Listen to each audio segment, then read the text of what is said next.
ایک صاحب نے عرض کیا میں تجارت کے لیے بحرین جانا چاہتا ہوں، آپ نے فرمایا پہلے 2 رکعت نماز پڑھ لو، فرمایا پہلے 2 رکعت نماز پڑھ لو، کرو تجارت، اسے انکار نہیں ہے، لیکن پہلے 2 رکعت نماز پڑھ لو۔ میرے بزرگ دوستو عزیزو، نماز کو تجارت پر مقدم کرایا۔ ہم اسباب ترک کرنے کو نہیں کہتے ہیں کہ یقین اسباب سے بالکل ہٹا لو، دکان سے انتہائی نا امید ہو جاؤ اور نماز پر ساری امیدوں کو نماز سے وابستہ کر لو کہ اللہ کریں گے، میری نماز پر کریں گے۔ ہر سمجھتے تھے تو یہ سمجھے گا کہ میں نمازی بن گیا، تو یہ سمجھے گا کہ میں نمازی بن گیا۔ کیوں کہ جیسے اذان ہوئی ادھر نماز مغرب کی، ادھر گاہک آ گیا، صبح سے شام ہو گئی تھی، آج کوئی گاہک ہی نہیں آیا تھا، مغرب کے وقت اللہ ایسا گاہک لایا جس نے صبح سے لے کے شام تک کی جتنی آمدنی ہوتی اس سے بھی زیادہ مال خریدنے کا ارادہ کر لیا۔ اللہ تعالی امتحان لیں گے کہ اب تو نماز کو مقدم کرتا ہے یا گاہک کو۔ ہر سمجھتے تھے اگر دکان سے بننے کے یقین کو ذرے کے برابر بھی عمل میں شریک کرے گا تو یہ مغرب کو چھوڑ دے گا یہ سوچ کر کہ گاہک بھی تو اللہ ہی لایا ہے، اس گاہک کی ضرورت کو پورا کر دوں گا، یہ بھی تو اللہ ہی لایا ہے، اللہ تو لایا ہے مگر تیری ضرورت کے لیے نہیں لایا، تیرے امتحان کے لیے لایا ہے۔ میں تمہیں ساری باتیں حضرت کی نقل کر رہا۔ تم لوگوں نے کام کو بنا دیا اصل میں تنظیم، تم لوگوں نے بنا دیا کام کو تنظیم کہ نظم بنا لو، اس نظم کے اور پروگرام کو پورا کرنے کو تبلیغ سمجھ لو۔ ہر سمجھتے تھے صبح سے شام ہو گئی، دکانیں بیٹھے بیٹھے کوئی گاہک نہ آیا، مغرب کی نماز کی اذان ہوئی اور ادھر سے اللہ کا حق لائے۔ یہ تو انتہائی اندھا ہے جو یہ کہتا ہے کہ گاہک تو اللہ ہی لاتے ہیں، اللہ کا حق تجھے نہیں لائے کہ تجھے رزق دیں، اللہ کا حق تجھے لائے ہیں کہ سو بھی دیکھنا چاہتے ہیں کہ تو میرے بلانے پر مسجد میں آتا ہے یا گاہک کے تقاضے پر نماز چھوڑتا ہے۔ یہ ہے اللہ کے اذان پر گاہک کو لانے کا مقصد یہ ہے۔ لیکن یہ تھا تبلیغ والا کہنے لگا نہیں، چاہے ساری دنیا چلی جائے ہاتھ سے میں نماز نہیں چھوڑوں گا۔ گاہک کو کہہ دیا اس وقت سودا نہیں ملے گا، جاؤ نماز کے لیے، چلو نماز کے لیے۔ اور مغرب کے بعد تو مسجد میں تعلیم ہوتی ہے، میں تعلیم میں بیٹھوں گا، پھر ہم ملاقاتیں کرتے ہیں، اب دکان مغرب کے بعد کھلے گی نہیں، میں بھی جا رہا ہوں عمل کی طرف، تو بھی جا رہا عمل کی طرف، اللہ نے کامیابی عمل کے اندر رکھی ہے۔ یہ سمجھے گا میں ہوں تبلیغ والا، میں غلط بات میں نقل کر رہا ہوں، یہ کہے گا میں ہوں تو تبلیغ والا، میں ہوں دعوت دینے والا کہ چل مسجد اللہ رب العزت عمل پر پالتے ہیں، دکان سے نہیں پالتے۔ اگر یہ کہے گا کہ اچھا تو تم نماز کے بعد آ جانا، میں تمہیں سامان دے دوں گا، یہ ہے وہ شخص جس نے دوسرے کی ضرورت کی وجہ سے اس کا بھی دین ضائع کیا، اپنا بھی دین ضائع کیا۔ یوں کہتا کہ نہیں مغرب بعد دکان نہیں کھلے گی، اب تمہیں جاؤ نماز کے لیے، نماز کے بعد مسجد میں مشورہ ہوگا، جماعتیں کریں گی، تم بھی میرے ساتھ چلو۔ کیونکہ اللہ تعالیٰ کا دستور یہ ہے کہ جب کوئی اس کے دین کا مددگار ہو جاتا ہے تو اللہ تعالیٰ فرشتوں کو اس کی مدد میں لگا دیتے ہیں۔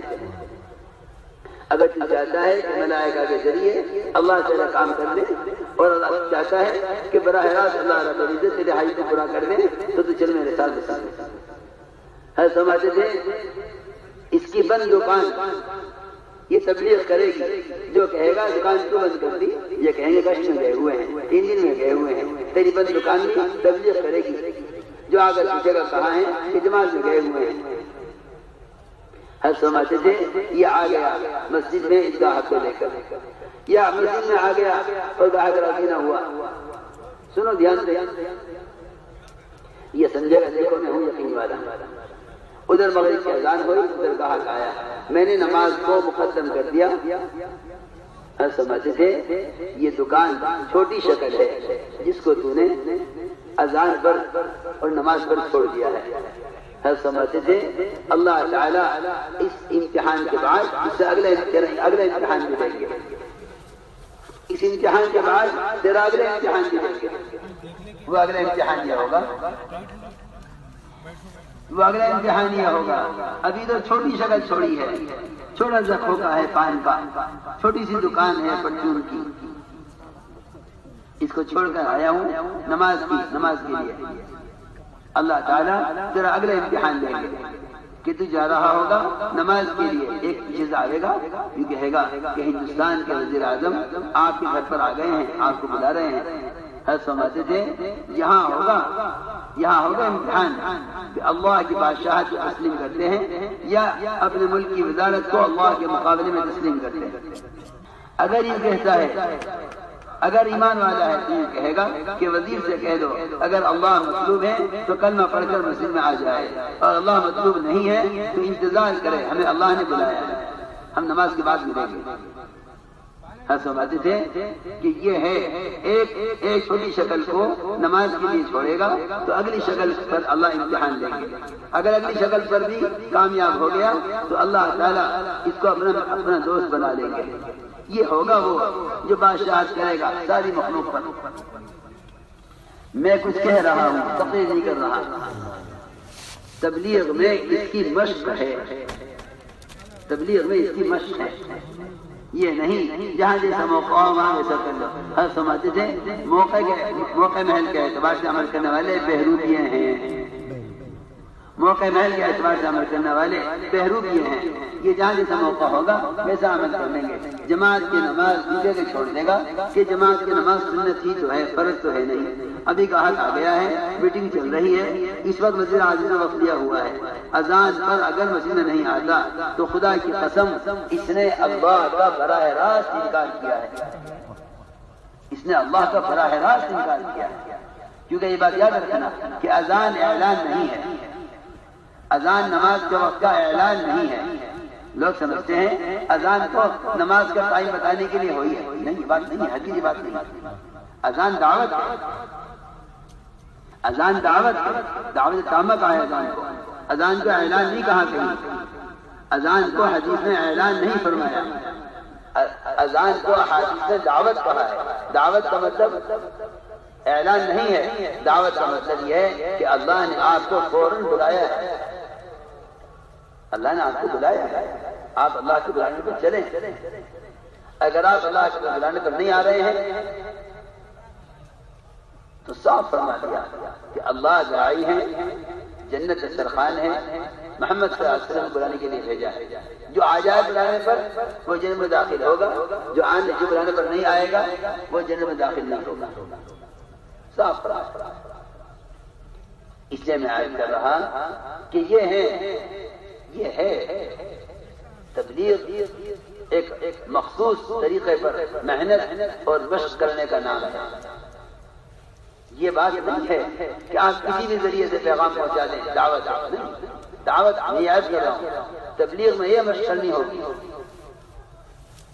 اذان پر گاہک کو چھوڑ کر قدم اٹھایا مسجد کی طرف، ایک ایک قدم بھاری پڑے گا،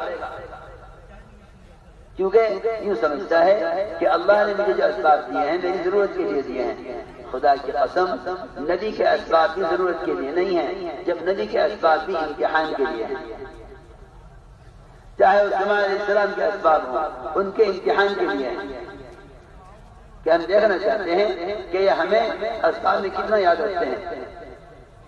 سلیمان علیہ السلام گھوڑوں کا معائنہ کرنے میں مشغول ہو گئے، عصر کی نماز قضا ہو گئی، سورج غروب ہو گیا، ایسے گھوڑے دیکھ رہے تھے جو ہوا میں اڑتے بھی تھے، سمندروں میں تیرتے بھی تھے، خشکی میں دوڑتے بھی تھے، انہیں دیکھنے میں ایسے، کیونکہ اللہ کی قدرت سے، سنو میری دھیان سے بات، اللہ کی قدرت سے ایسے متاثر نہ ہونا کہ اس کے احکام بھول جاؤ، اللہ کی قدرت سے ایسے متاثر نہ ہونا کہ اس کے حکم کو بھول جاؤ، کیونکہ اللہ کی قدرت سے جو چیزیں بنی ہوئی ہیں ان سارے بنے ہوئے سے نظر ڈال کر نظر کو ان سے ہٹانا ہے، کیونکہ نظر اتنی ڈالو کسی چیز پر جس سے اللہ یاد آ جائے۔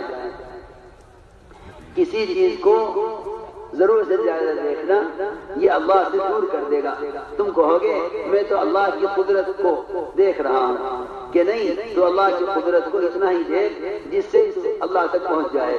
اگر اس سے زیادہ مشغول ہو جائے گا تو ایسا نہ ہو کہ تو قدرت کا مناظرہ کرتے کرتے اس کے احکام کو چھوڑ بیٹھے۔ سلیمان علیہ السلام ان گھوڑے کے معائنے میں ایسے مشغول ہوئے اور اللہ کی قدرت کو، اس کی شان کو دیکھنے میں ایسے غافل ہوئے کہ سورج ڈوب گیا اور عصر کی نماز قضا ہو گئی.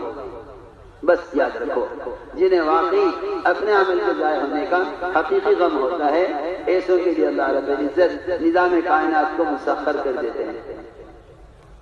اے اللہ مجھے تو عصر پڑھنی ہے، سورج کو واپس لا.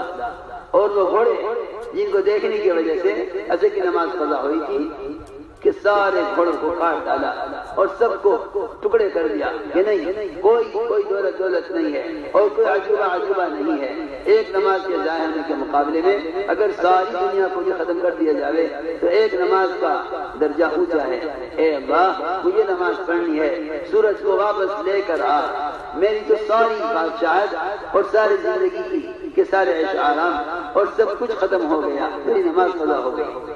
اللہ رب العزت ایسے بندوں کے لیے جنہیں واقعی اپنے عمل کے ضائع ہونے کا غم ہوتا ہے اللہ ان کے لیے نظام کائنات کو مسخر فرماتے ہیں. اللہ تعالیٰ سورج کو واپس لائے. حضرت صلی اللہ علیہ وسلم نے عصر کی نماز ادا کی، پھر سورج غروب ہوا.